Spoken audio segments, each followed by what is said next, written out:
महाराष्ट्र के कल्याण में बढ़ती महंगाई और ईंधन की कीमतों के खिलाफ जिला कांग्रेस कमेटी ने अनोखा विरोध प्रदर्शन किया।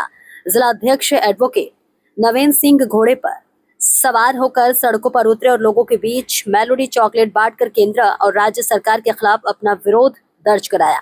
प्रदर्शन के दौरान कांग्रेस नेताओं ने कहा कि पिछले 11 वर्षों में पेट्रोल और डीजल की कीमतों में करीब 60% की बढ़ोतरी हुई है, जिससे आम जनता पर महंगाई का भारी बोझ पड़ा है। उनका आरोप है कि बढ़ती ईंधन कीमतों के कारण रोजमर्रा की वस्तुएं भी महंगी हो गई है और लोगों का जीवन प्रभावित हो रहा है।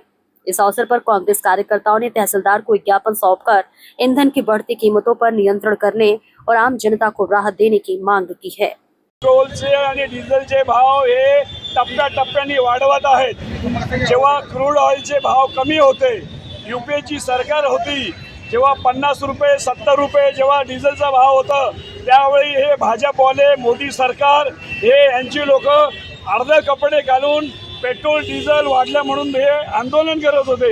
आजच्या तारखेला रूस सारखा देश आपल्या देशाला पेट्रोल कमी दरात द्यायला तयार आहे, पण मोदी सरकारचं अडलंय कुठे? ते अमेरिका जसं सांगेल तसं ते काम करतायत। अमेरिकेमध्ये आम्हाला समजले की काय एप्स्टीन म्हणून नावाची एक फाईल आहे, ती काहीतरी ओपन होणार। हे सत्य किती आहे हे आम्हाला माहीत नाही, पण आमचा लढा हा पेट्रोल, गॅस, डिझेल, सीएनजी यांचे भाव कमी करा।